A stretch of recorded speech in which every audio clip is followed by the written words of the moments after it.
Joining me today is Union Minister Mr. Jyotiraditya Scindia. Mr. Jyotiraditya Scindia, as we speak today, the legend whose name, whose work actually personified trust, dignity, and ethics is bidding farewell.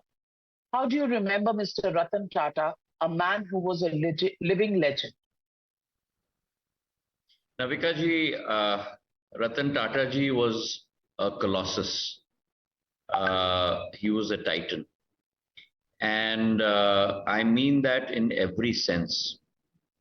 A man who exemplified the highest level of determination, the highest level of commitment, the ability to take risks where no one would venture, the ability to be able to foresee a future and then to embark on that path, knowing fully well the risks that it would entail.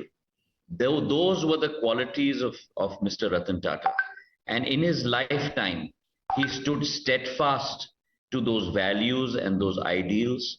And look at the path that he trailblazed, right from the acquisition of Tetley in the UK to the acquisition of Chorus through Tata Steel, and then through building the cheapest car in India, the Nano. Everyone said that this is not going to be possible. How can you build a car at that price point?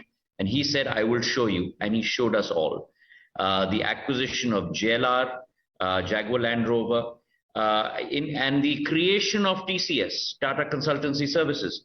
All of these is Ratan Tataji's contribution not to the Tata Group, is Ratan Tataji's contribution not to India, is Ratan Tataji's contribution to the world. Most importantly, he was a man who stood by truth. He was a man who stood by values and principles. One of, I would say, the most unassuming person I have ever met in my life. I had the good fortune of knowing him for almost 4 decades.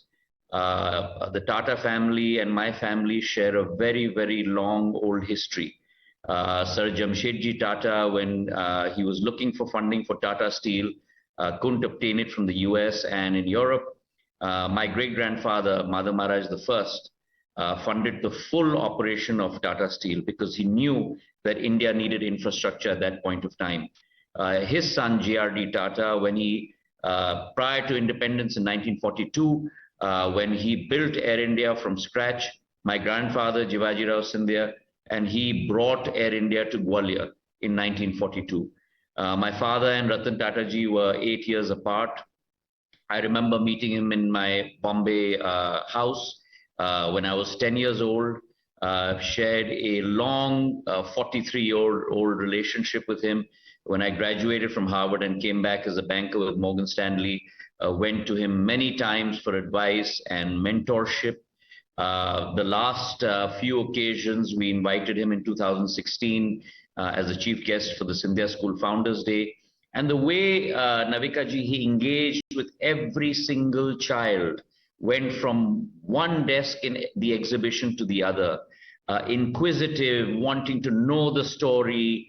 Every child was flocking to him for photographs, for autographs. So Mr. Ratan Tata didn't represent a generation. He represented multiple generations of India. I had the good fortune of having lunch with him 2 years ago with my wife and my son, introducing him to my son, who he has also mentored over the last 4 to 5 years. So for me, apart from it being a national loss, for me, it's a very, very personal loss. A loss of a human being, a person who believed in humanistic ideals, his passion for wildlife, his passion for dogs. I remember as a child in Bombay House, every stray dog was welcome. Every stray dog was fed. His love for not only the industrialists or the politicians that he rubbed shoulders with, but for every factory worker on the shop floor of the Tata Group, for every member of his staff. At the core, he was a human. At the core, he was a man who exemplified love and care. And we will miss him not only because he was a great leader and a great business leader, but more importantly, because he was a good human being who left his imprints not on our head and our mind, but in our hearts. Absolutely well said, Jyotiraditya Scindia. And when you mention the fact that he was so human, even today at the Taj in the Gateway in Mumbai, a stray dog is never shooed away from the doorstep. The stray dog is as much part of that ambience as people who walk in and out of that very, very iconic hotel, standing so tall, the Taj Group. And you've And his really passion, put it Navika, in. his passion for creation. He stepped down as chairman of the Tata Group.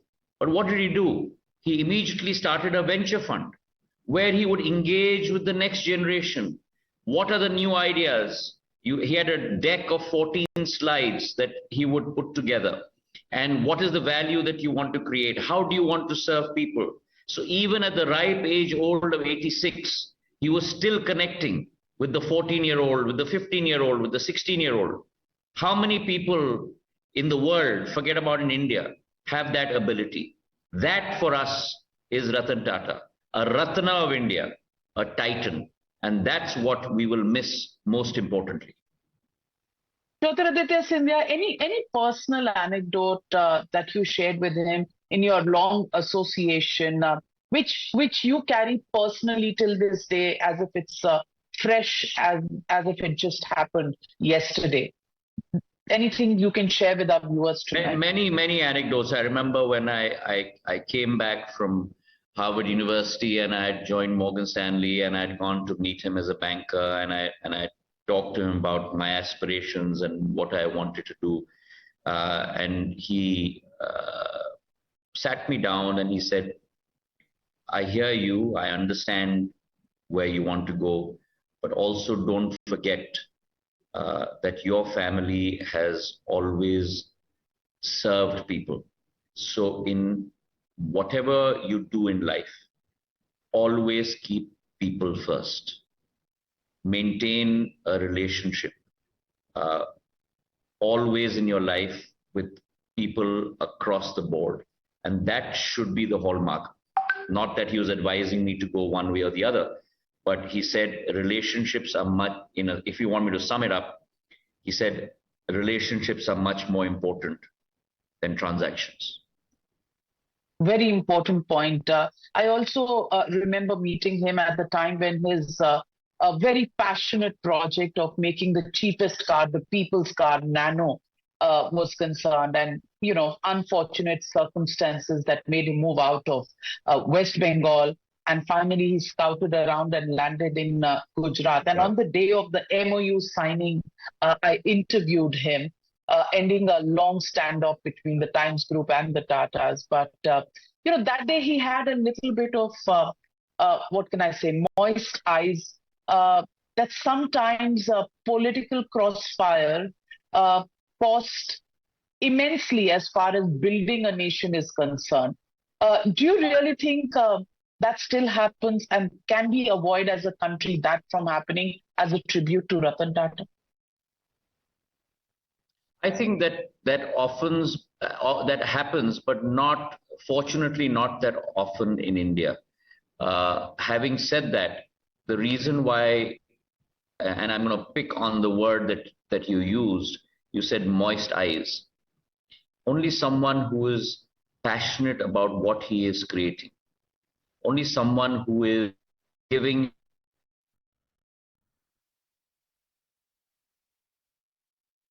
have that kind of emotion attached to what he is creating. For him, every business that he created was like his extension of his own family. And that kind of passion is something that he exemplified. There are so many vignettes and so many stories about him.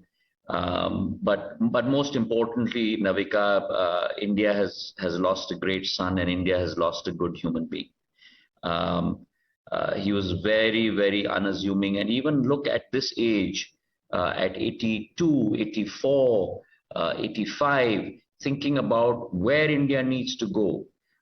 He was behind the move of the Air India acquisition. He was behind the move of setting up the Airbus C295 facility in India. He was behind setting up TASL, which people, Tata Advanced Systems, which people said, there's no way it's going to take off. Tied up with Boeing, tied up with Airbus, manufactured aircraft components in India. He was behind the idea of setting up a fab in India. So he was 85, 86, but he was still a young man, and he still dreamt. He still had passion. He still knew and believed in the cause of India. And that's what we are going to miss. In our lives, we see many businessmen come and go. We see many political leaders come and go, but we rarely find that passion, that commitment, that emotion, and that ability to continue to think beyond the paradigm that we are accustomed to. And that is what Ratan Tata leaves in his trail, if I may use a aviation term, because he was an aviator, in his vapor for all of us to follow. In one line, what would you have said to him if Mr. Ratan Tata was in front of you today? In one sentence, thank you for being you.